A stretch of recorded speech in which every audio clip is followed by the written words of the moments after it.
Hello my dear students, আজ আমরা শুরু করব নবম শ্রেণীর ভৌতবিজ্ঞান বইয়ের প্রশ্নবিচিত্রা রায়মার্টিন প্রশ্নবিচিত্রা বইয়ের ভৌতবিজ্ঞানের 281 নম্বর পাতায় যে 6 নম্বর স্কুলটা আছে, আজকে আমরা এটা শুরু করতে চলেছি।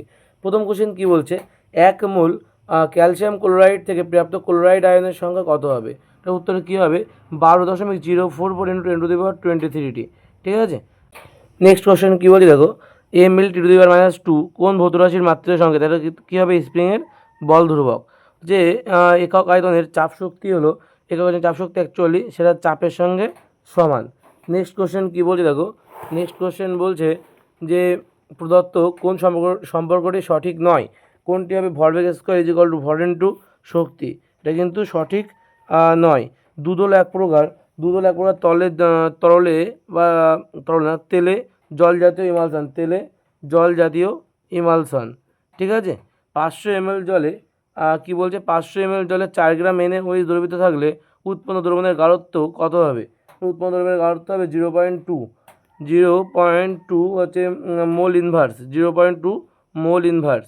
প্রদত্ত কোন বিক্রিয়ার ক্ষেত্রে মিথাইল অরেঞ্জ নির্দেশক ব্যবহার করা হয়? মিথাইল অরেঞ্জ নির্দেশক ব্যবহার করা হয় HCl এবং NH4OH এর বিক্রিয়ায়, HCl এবং NH4OH এর বিক্রিয়ায়। প্রদত্ত কোনটি আম্লিক অক্সাইড নয়? জেডএনও হচ্ছে আম্লিক অক্সাইড নয়। আচ্ছা, অপশান বি এর হচ্ছে গ্রুপ বি এর কোশ্চেন কী বলছে, এসটিপিতে 112 সিসি H2 গ্যাসের ভর কত হবে? দেখে নাও এর উত্তরটা কী হবে। এই যে বলছে, আমরা জানি কি এসটিপিতে 22,400 সিসি যে কোনো গ্যাসের ভর তার আণবিক ভরের সমান হয়, অর্থাৎ H2 এর আণবিক ভর তাহলে কত? 2 গ্রাম আমরা জানি। তাহলে আমরা বলতে পারি যে 22,400 সিসি H2 এর ভর কত হবে? 2 গ্রাম হবে। তাহলে 1 সিসির জন্য কত হবে আর 112 সিসির জন্য কত হবে? উত্তর কত হবে? 0.01 গ্রাম। ঠিক আছে, উত্তর কত হবে? 0.01 গ্রাম। বলছে সত্য মিথ্যা লিখতে হবে। কোনো পদার্থের আপেক্ষিক গুরুত্ব তার এবং আপেক্ষিক ঘনত্ব পরস্পর অভিন্ন, এটা সত্য। তো যেটি বস্তু নিরেট বস্তুর ঘনত্ব D1 এবং বস্তুটি যদি D2 ঘনত্বের ঘনত্ব হলে P অংশ নিমজ্জিত রেখে ভাসছে, PD1 এবং D2 মধ্যে সম্পর্ক কী হবে? দেখে নাও। বলছে ভাষণের নিয়ম অনুযায়ী আমরা কী জানি, বস্তুর নিমজ্জিত অংশের আয়তন ইন্টু তরলের ঘনত্ব ইজ ইকুয়াল টু কী হবে? বস্তুর মোট আয়তন ইন্টু বস্তুর ঘনত্ব। ঠিক আছে, এটা হচ্ছে আমাদের সূত্র। তাহলে আমরা ধরে নিলাম যে বস্তুর মোট আয়তন যদি ভি হয়, আর তাহলে নিমজ্জিত অংশের আয়তন তাহলে পি ইন্টু ভি হয়, কারণ পি অংশে নিমজ্জিত আছে, তাহলে পি ইন্টু ভি। তাহলে শর্ত অনুসারে পি ইন্টু ভির সঙ্গে কত গুণ হবে? D2 গুণ হবে, সমান সমান হচ্ছে ভি ইন্টু D1। তাহলে এখান থেকে আমরা কী লিখতে পারি, এখান থেকে যদি আমরা গুণ টুন করি তাহলে উভয় পাশে ভি কেটে যাবে, তাহলে পি ইন্টু D2 পড়ে থাকবে। কী পড়ে থাকবে? পি ইন্টু D2 সমান সমান এখানে D1 পড়ে থাকবে, তাহলে পি সমান সমান D1/D2 হবে। এটা হচ্ছে তোমার সম্পর্ক, পি সমান সমান D1/D2। বোঝা গেল সম্পর্কটা কী? তাহলে পি সমান সমান D1/D2।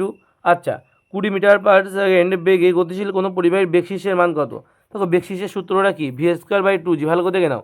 বলছে বেগশিসের সূত্রটা হচ্ছে v²/2g। এখন ভি এর মান 20 মিটার/সেকেন্ড বলেছে, জি এর মান আমি 10 ধরে নিচ্ছি, তোমরা 9.8 ধরেও করতে পারো। তাহলে বেগশিসের সমান সমান কত হবে? v²/2g। ভি মানে 20, তাহলে 20 গুণ 20, v² মানে 20 গুণ 20/2g। 2 আছে সূত্রের 2 আর জি মানে 10, কাটাকাটি করলে 20 মিটার উত্তর। বেগশিসের মান কত হবে? তাহলে বেগশিসের মান হচ্ছে 20 মিটার। বেগশিসের মান কত হবে? 20 মিটার। বলছে একটি বস্তু ভর আর বেগ উভয়ই আছে পূর্বের দ্বিগুণ করা হলে বস্তুর মোট গতিশক্তি কতটা বৃদ্ধি পাবে? ঠিক আছে, তারপরে কোশ্চেন কী বলছে দেখো, খুব ভালো একটা প্রশ্ন। আমরা ধরে নিলাম যে প্রাথমিক গতিশক্তি E1 is equal to half m v square. নতুন ভর যদি দ্বিগুণ হয় মানে 2m, এবং নতুন বেগ সেটাও দ্বিগুণ বলছে মানে 2v। তাহলে নতুন গতিশক্তি কত হবে? E2 মানে হাফ এম, এর জায়গায় 2m বসবে, আর ভি এর জায়গায় 2v তার স্কোয়ার বসবে, তাই তো? তাহলে এখান থেকে দেখো 2 এর স্কোয়ার করলে 4, আর 4 দুগুণ 8, এই 8টা আমি আগে লিখলাম। ঠিক আছে, 8টা আগে লিখলাম ইন্টু হাফ, এখানে এম আর এখানে ভি স্কোয়ার থেকে যাচ্ছে, এই হাফ এম ভি স্কোয়ার, এটাকে তো আমরা E1 দিয়ে লিখেছি আগেই, তাই না? সেটাকে আমরা 8 ইন্টু E1 বলতে পারি। তার মানে 8 গুণ বৃদ্ধি পাচ্ছে, কিন্তু বলছি গতিশক্তি বৃদ্ধি পাচ্ছে কতটা? তাহলে 8 EI থেকে একটা EI তো বাদ চলে যাবে, অর্থাৎ 7 EI, অর্থাৎ 7 গুণ, আলটিমেটলি পূর্বের 7 গুণ বৃদ্ধি পাবে। ঠিক আছে, পূর্বের 7 গুণ বৃদ্ধি পাবে।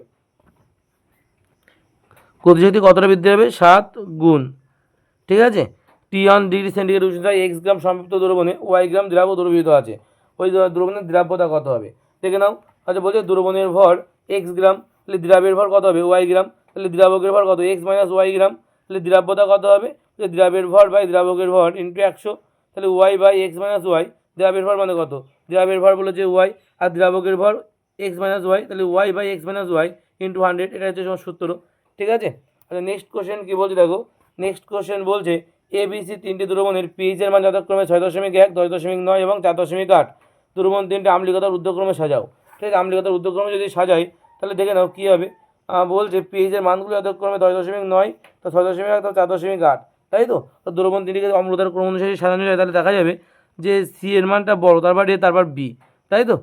সি এর মানটা বড়, তারপরে এ, তারপরে বি। নেক্সট কী বলছে দেখো, গ্রুপ সি এর কোশ্চেন। গ্রুপ সি এর কোশ্চেনগুলো কী বলছে, জলের ফোঁটা গোলাকার হয় কেন? তোমরা টেক্সট বুকে এটা 56 পাতায় পেয়ে যাবে, তোমাদের টেক্সট বুকের 56 পাতায় তোমরা কিন্তু এটা পেয়ে যাবে। দেখে নাও, জলের ফোঁটা গোলাকার হয় কেন, এই যে দেওয়া আছে, জলের ফোঁটা বা বৃষ্টির ফোঁটা গোলাকার হয় কেন, এখান থেকে এই পর্যন্ত লিখতে হবে। ঠিক আছে। আচ্ছা, নেক্সট কোশ্চেন কী বলছে দেখো, নেক্সট কোশ্চেন একই সঙ্গে বলেছে তামার ইয়ং গুণাঙ্ক 1.26 × 10⁻12 বলতে কী বোঝো? ঠিক আছে, তো উত্তরটা তোমরা কীভাবে পাবে, এখানে তামা নয়, এটা ইস্পাত দিয়ে বলেছে, তো উত্তরটা কিন্তু একই ফর্মেটেই হবে, শুধু এই সংখ্যাটা চেঞ্জ হয়ে যাবে আর তামার জায়গায়, ইস্পাতের জায়গায় তামা হবে, এই উত্তরে তোমরা লিখবে। ঠিক আছে, শুধুমাত্র ইস্পাতের জায়গায় তামা করে দেবে আর এই সংখ্যাটার জায়গায় চেঞ্জ করে দেবে, সংখ্যাটা 1.26 × 10⁻12 করে দেবে। ঠিক আছে। আচ্ছা, তারপরে কি বলেছে, 60 কেজি ভরের একটা ব্যক্তিটি বাড়িতে একতলা থেকে 3 তলায় উঠলো। বাড়িতে পর্বত 2টি তলার মধ্যে 20টি সিঁড়ি থাকলে এবং প্রতিটি সিঁড়ি 15 সেমি উচ্চতা বিশিষ্ট হলে ওই ব্যক্তি কী পরিমাণ কাজ করলো? দেখে নাও, যে ব্যক্তিটি একতলা থেকে 3 তলা, মানে মোট 2 তলা উপরে উঠেছে, মোট সিঁড়ির সংখ্যা কত তাহলে, মানে মানে মোট সিঁড়ি মানে বলছে একতলা থেকে 2 তলা, মানে এক একটা তলায় যেতে গেলে আমাদের 20টা করে সিঁড়ি আছে, 2 তলায় মোট 2 তলা উপরে উঠেছে, মানে 40টা সিঁড়ি উপরে উঠেছে। প্রতিটি সিঁড়ির উচ্চতা কত, 15 সেমি, মানে 0.15 মিটার। তাহলে এখন হচ্ছে মোট অতিক্রান্ত উচ্চতা কত হবে, H = 40 × 0.15, অর্থাৎ 6 মিটার হচ্ছে।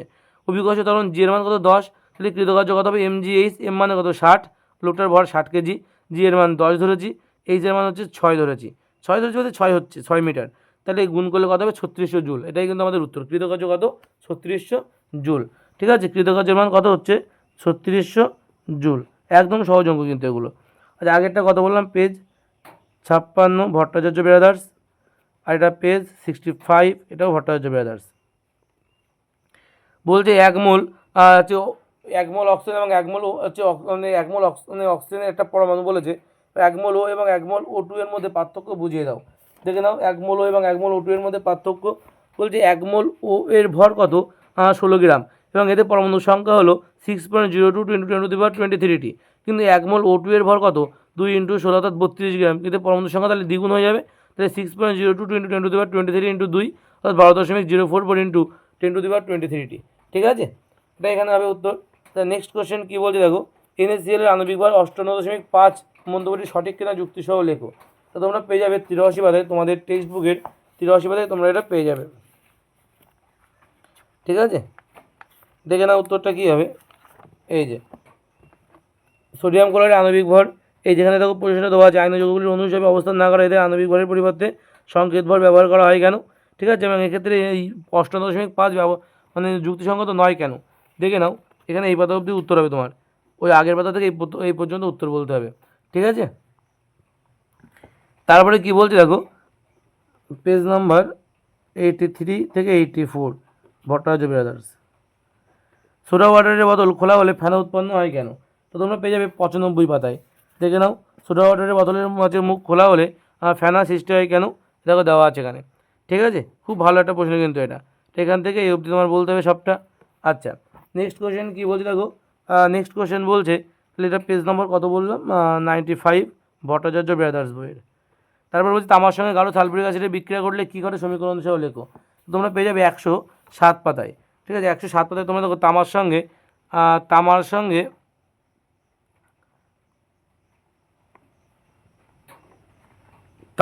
গাঢ় সালফিউরিক অ্যাসিড, এই যে তামার সঙ্গে গাঢ় সালফিউরিক অ্যাসিডের বিক্রিয়ায় কী ঘটে, বিক্রিয়া সহ লিখতে বলছে, মানে নিচেরটা লিখতে হবে। ঠিক আছে, তো এটা তোমরা পেয়ে যাচ্ছ কি, পেজ নাম্বার 107, ভট্টাচার্য ব্রাদার্স। দস্তার পাত্রে সোডিয়াম হাইড্রোক্সাইড এর ঘন জলীয় দ্রবণ সংরক্ষণ করা যাবে কিনা যুক্তিসহ লেখো। তো তোমরা পেয়ে যাবে 108 পাতায়, এই যে এটা তোমার দিতে হবে, মানে এতে লিখতে হবে একটা কথা, সেটা হলো পাত্রটা ক্ষয়ে যাবে। ঠিক আছে, এবং ছিদ্র হয়ে যাবে। এই বিক্রিয়া লেখার পর লিখবে, এর ফলে কী হবে, পাত্রটা ক্ষয়ে যাবে এবং ছিদ্র হয়ে যাবে, এই কথাটা লাস্টে একটু জুড়ে দেবে। ঠিক আছে, তাহলে উত্তরটা পারফেক্ট হবে। ওকে, আচ্ছা দেখো নেক্সট কোশ্চেন কী বলছে, নেক্সট কোশ্চেন গ্রুপ ডি এর কোশ্চেন। গ্রুপ ডি এর কোশ্চেন কী বলছে দেখো, স্থিতিস্থাপক সীমা কাকে বলে, দ্রুতগামী ট্রেনের কাছাকাছি যাওয়া বিপজ্জনক কেন? স্থিতিস্থাপক সীমা কাকে বলে এটা তোমরা 65 পাতায় পেয়ে যাবে। দেখে নাও স্থিতিস্থাপক সীমা কাকে বলে, এই যে দেওয়া আছে এখান থেকে স্থিতিস্থাপক সীমা, এখান থেকে এই অবধি তোমাদের লিখতে হবে। ঠিক আছে, স্থিতিস্থাপক সীমা কাকে বলে।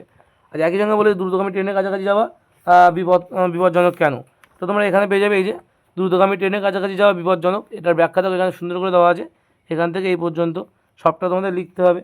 তারপরে কোশ্চেন কী বলে, তরলের সান্দ্রতাঙ্কের সংজ্ঞা দাও, সাইফন ক্রিয়ার দুটি শর্ত লেখো, তা তোমরা পেয়ে যাচ্ছ 59 পাতায়। ওই দেখো লেখা আছে তরলের সান্দ্রতাঙ্কের দুটি সান্দ্রতাঙ্কের সংজ্ঞা দাও। তাহলে সান্দ্রতাঙ্কের সংজ্ঞা হচ্ছে এই যে এখান থেকে এই অবধি বলতে হবে। ঠিক আছে, এবং একই সঙ্গে বলেছি দেখো যে সাইফন ক্রিয়ার দুটি শর্ত, এটা তোমরা পেয়ে যাবে 51 পাতায়। সাইফন ক্রিয়ার শর্ত পেজ নাম্বার 51-এ পেয়ে যাবে। এই যে দেখো সাইফন ক্রিয়ার শর্ত লেখা দেওয়া আছে এখানে অনেকগুলো, এখান থেকে লিখে নেবে। ঠিক আছে, পেজ নাম্বার কত বললাম 59 আর পেজ নাম্বার 52 না 51 ভট্টাচার্য ব্রাদার্স। এটি ভারী এবং একটা হালকা বস্তুর গতিশক্তি সমান, কোনটির ভর বেশি সেটা আমাদের লিখতে হবে, তাই তো। কোনটির ভরবেগ বেশি তা নির্ণয় করো, উদাহরণসহ বলের বিরুদ্ধে কার্য করা হয় উদাহরণ দিতে বলছে। এটা 302 পাতায় পেয়ে যাবে উত্তরটা, 302। দেখে নাও উত্তরটা কী হবে, এই যে একটি হালকা এবং একটা ভারী বস্তুর গতিশক্তি সমান, কোনটির ভরবেগ রৈখিক ভরবেগ বা ভরবেগ বেশি হবে, এই উত্তরটা কিন্তু তোমাদের লিখতে হবে। তো উত্তরটা এখানে গুছিয়ে দেওয়া আছে, আর একটু আছে পরের পাতায়, এই যে এইখান থেকে এইটুকু এই পর্যন্ত তোমাদের কিন্তু লিখতে হবে। আশা করি বুঝতে পেরেছো। ওকে, নেক্সট কোশ্চেন কী বলছে দেখো, নেক্সট কোশ্চেন বলছে যে উদাহরণ দাও যেখানে কী হবে বলের বিরুদ্ধে কার্য করা হচ্ছে। বলের বিরুদ্ধে কার্য এই যে দেওয়া আছে, মেঝে থেকে একটা বইকে উপরে তোলা হচ্ছে, মেঝে থেকে একটা বইকে যদি উপরে তুলি এটা কিন্তু বলের বিরুদ্ধে কার্য হয়, যে কোনো বস্তুকে উপরে তোলাই বলের বিরুদ্ধে কার্য। বলছে সোডিয়াম থাইসালফেট থেকে কোলিওডিও সালফার তৈরি করা হয় কীভাবে, তাই তো। তারপরে কোশ্চেন কী দিয়েছে, সোডিয়াম থাইসালফেট থেকে কোলিওডিও দ্রবণ তৈরি করা হয় কীভাবে, তোমরা পেয়ে যাবে 90 পাতায় পেয়ে যাবে এটা। তোমরা দেখে নাও তোমাদের টেক্সট বুকের 90 পাতায় তোমরা এটা পেয়ে যাবে। এই যে সোডিয়াম থাইসালফেট থেকে সালফেট সল্ট প্রস্তুতি, এটা কিন্তু পুরোটা তোমাদের লিখতে হবে এখান থেকে এই অবধি, পুরোটা কিন্তু লিখতে হবে। আশা করি বুঝতে পারলে। ঠিক আছে, ওকে, নেক্সট কোশ্চেন কী বলছে দেখো, নেক্সট কোশ্চেন বলছে, আচ্ছা এটা পেয়ে যাচ্ছ তোমরা পেজ নাম্বার 90 ভট্টাচার্য ব্রাদার্স। একই সঙ্গে বলছে মিল্ক অফ ম্যাগনেসিয়া নামক ক্লোরীয় বিস্তৃত দশা এবং বিস্তার মাধ্যম কী। মিল্ক অফ ম্যাগনেসিয়া বিস্তৃত দশা হচ্ছে এই যে ম্যাগনেসিয়াম হাইড্রোক্সাইডের কণা, এটা হচ্ছে বিস্তৃত দশা, আর বিস্তার মাধ্যম কি তরল বা জল। ঠিক আছে, তরল বা জল হচ্ছে বিস্তার মাধ্যম। তারপরে দেখো বলেছে যে অতিরিক্ত দ্রাব্য যোগ না করে অসম্পৃক্ত দ্রবণকে কী কীভাবে সম্পৃক্ত করা যেতে পারে। তো তোমরা ডাইমেটিনের মানবী থেকে পাবে, তো তোমরা ডাইমেটিনের মানবীটা খুব সুন্দর করে দেওয়া আছে 247 পাতা, এই যে দেওয়া আছে এখানে, তো অসম্পৃক্ত দ্রবণকে কী কীভাবে সম্পৃক্ত করা যেতে পারে। 5 নম্বর কোশ্চেন, উত্তরটা এখানেই আছে, এই যে 5 নম্বরটা এই পাশে আছে দেখো, যে অসম্পৃক্ত দ্রবণকে সম্পৃক্ত করার উপায়, অনেকগুলো পয়েন্ট করা আছে, এই অবধি তোমার লিখতে হবে। ঠিক আছে, তা নেক্সট কোশ্চেন কী বলছে, একই সঙ্গে একটা কোশ্চেন দিয়েছে দেখো, যে এটি উদাহরণ তো যেখানে উষ্ণ বৃদ্ধিতে পদার্থের দ্রাবতা কম, এটা হচ্ছে এটা। আচ্ছা এটা পেজ নম্বরটা আগে লিখে দিই, পেজ নম্বর 247 পাতা আর রায়মার্টিন বই।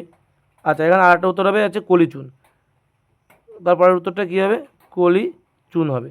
ঠিক আছে, দ্রাবতা কমে যাবে হচ্ছে কলিচুনের ক্ষেত্রে। কলিচুনের সংকেত কি, CaOH গ্রুপ 2। বলছে হাইড্রোক্লোরিক অ্যাসিডের কীভাবে শনাক্ত করবে তা বিক্রিয়া সহ লেখো। বাদামি বর্ণের বিক্রিয়া সহ যদি লিখতে বলে তাহলে দেখে না উত্তরটা হচ্ছে তোমরা 105 পাতায় পেয়ে যাবে ভট্টাচার্য ব্রাদার্স বইয়ের 105 পাতা। এই যে এই পরীক্ষাটা তোমার কিন্তু লিখতে হয় হাইড্রোক্লোরিক অ্যাসিডের শনাক্তকরণ, এটাকে কিন্তু বলয় পরীক্ষা বলা হয়ে থাকে। ঠিক আছে, এই বিক্রিয়াটা কিন্তু তোমাদের লিখতে হবে। আশা করি বুঝতে পারলে। আচ্ছা নেক্সট কোশ্চেন কী বলেছে, বাদামি বলয়ের নামটা কি, বাদামি বলয়ের নামটা দেখো দেখে নাও, সংকেত এই যে FeH2O গ্রুপ 5 NO, থার্ড ব্র্যাকেটের বাইরে লিখতে হবে SO4, নাম হচ্ছে নাইট্রোসো ফেরাস সালফেট, নাম কি নাইট্রোসো ফেরাস সালফেট। ঠিক আছে, তারপর বলছি স্টোন ক্যান্সার কাকে বলে, যে ক্লোরোপিগ্রিন প্রস্তুতে কোন অজৈব অ্যাসিড ব্যবহার করা হয়। এটা পেজ নাম্বার 114-তে তোমরা পেয়ে যাবে। দেখে নাও স্টোন ক্যান্সার এই পাশে আছে, এই যে এখান থেকে এই অবধি সবটা তোমার লিখতে হবে স্টোন ক্যান্সার কাকে বলে। ঠিক আছে, এবং একই সঙ্গে একটা কোশ্চেন দিয়েছে, বলেছে যে অজৈব অ্যাসিড কি, ক্লোরোপিগ্রিন প্রস্তুতে কোন অজৈব অ্যাসিড ইউজ করা হয়, HNO3। 5.1 গ্রাম অ্যামোনিয়াতে উপস্থিত অ্যামোনিয়া অণুর সংখ্যা এবং হাইড্রোজেন অণুর সংখ্যা নির্ণয় করো, STPতে আয়তন নির্ণয় করো। দেখে নাও বলছে অ্যামোনিয়ার আণবিক ভর কত, 17 গ্রাম আমরা জানি, তাই দেখো বেরিয়ে করে দেওয়া যেখানে অ্যামোনিয়ার আণবিক ভর 17 গ্রাম। অ্যামোনিয়ার ভর 5.1 গ্রাম বলে দিয়েছে, তাহলে মোলার ভর কত হবে 5.1কে 17 দিয়ে ভাগ করতে হবে 0.3 মোল। তাহলে অ্যামোনিয়া অণুর সংখ্যা বলতে আমরা জানি 1 মোল অণুর মধ্যে 6.02 × 10⁻23 হচ্ছে তোমার থাকে অণু থাকে, তাহলে 0.3 মোলের মধ্যে কতটা হবে 0.3 মোল গুণ হয়ে যাবে। হাইড্রোজেন পরমাণুর সংখ্যা যদি বলে তা কীভাবে করবে, বলছে একটি আছে অ্যামোনিয়াতে NH3 অণুতে 3টি হাইড্রোজেন আছে, তাই তো, যদি 3টি হাইড্রোজেন যদি থাকে তার মানে মোট হাইড্রোজেন পরমাণুর সংখ্যা তাহলে 3 গুণ হয়ে যাবে কার সঙ্গে, এখানে যেটা বেরোবে তার সঙ্গে কিন্তু 3 গুণ হয়ে যাবে, ঠিক আছে।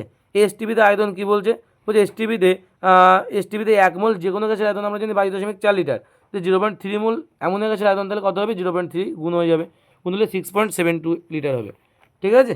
এই ছিল আমাদের টোটাল সলিউশন, আমাদের 6 নম্বর যে স্কুলটা সেই স্কুল সম্পূর্ণ সলিউশন আমরা করলাম, ঠিক আছে। যদি কোনো কোশ্চেন তোমাদের বুঝতে অসুবিধা হয় অবশ্যই কিন্তু কমেন্টে জানাবে, এবং আমাদের নতুন অ্যাপ নিয়ে আসা হয়েছে তোমাদের জন্য, তোমরা অবশ্যই সেটা নিজেদের ফোনে ইনস্টল করে নেবে বিভিন্ন সাজেশান ভিডিওগুলো পাওয়ার জন্য। আমি দেখিয়ে দিচ্ছি সেটা, তোমাদের ফোনে ডিসক্রিপশানে দেওয়া লিঙ্ক থেকে তোমরা কিন্তু ফিজিক্স ল্যাব 2.0 অ্যাপ ডাউনলোড করবে, করার পরে তোমরা এখান থেকে চলে যাবে আমাদের অ্যাপে যাওয়ার পরে তোমরা এখান থেকে পেয়ে যাবে সরাসরি তোমার এখান থেকে প্রশ্ন বিস্তারের সমাধান পেয়ে যাবে, ঠিক আছে। ক্লাস ওয়াইজ দেখো ভাগ করে দেওয়া আছে, তোমার দেখিয়ে দিচ্ছি, দেখো ক্লাস ওয়াইজ ভাগ করে দেওয়া আছে, তোমরা এটা ডিসক্রিপশানে দেওয়া লিঙ্ক থেকে ডাউনলোড করে নিতে পারবে। প্রতিটা ক্লাসের কিন্তু এখানে তোমরা পেয়ে যাচ্ছ সমাধান, প্রশ্ন বিস্তার সরাসরি সমাধান পেয়ে যাচ্ছ। নেক্সট তোমরা কোথায় যাবে, তোমরা যেহেতু ক্লাস 9-এ বলো তাই তোমরা ক্লাস সিলেক্ট করবে 9 ক্লাস সিলেক্ট করার পর তোমরা এখানে 2-3টে জিনিস পাবে। 1 নম্বর হচ্ছে সায়েন্স আর ম্যাথ, অর্থাৎ তোমরা জীবনবিজ্ঞান ভৌতবিজ্ঞান পাবে, আর তোমরা পাবে হচ্ছে ম্যাথে, ঠিক আছে। তো দেখো জীবনবিজ্ঞানটা দেখো তলার পাটে আছে, নিচের দিকে জীবনবিজ্ঞান আছে, আর উপরের দিকে কিন্তু কী আছে ভৌতবিজ্ঞানটা আছে, ঠিক আছে। তো দেখো এর মধ্যে তোমরা আবার কী পাবে, তোমরা পাবে সামেটিভ এক্সামিনে আছে পরীক্ষার বিভিন্ন রকম সলিউশন, দেখো হচ্ছে তোমার first summative test, second summative এবং থার্ড সামেটিভ, এদের আবার সাজেশান 2026 প্রিভিয়াস ইয়ার কোশ্চেন এবং কী আছে ডাউট আছে। তোমরা কিন্তু অবশ্যই এই অ্যাপটা ডাউনলোড করে নেবে নিজেদের ফোনে। এছাড়াও তোমরা আর কী পাবে, প্রতিটা চ্যাপ্টার ওয়াইজ কিন্তু এই যে প্রতিটা চ্যাপ্টার ওয়াইজ কিন্তু তোমরা নোট পাবে, ঠিক আছে, এবং তাদের অনুশীলনী পাবে। আশা করি বুঝতে পেরেছো। এভাবে প্রতিটা চ্যাপ্টারে কিন্তু তোমরা নোট এবং অনুশীলনী পেয়ে যাবে, দেখো নোট, অনুশীলনী, ভিডিও, ডাউট সব তোমরা পারলে নিজেদের ফোনে কিন্তু এটা অবশ্যই ডাউনলোড করে রাখবে। ওকে, চলো আজ এই পর্যন্ত থাক, দেখা হবে নেক্সট ক্লাসে, তখন খুব ভালো থেকো, সুস্থ থেকো এবং নিজের খেয়াল রেখো।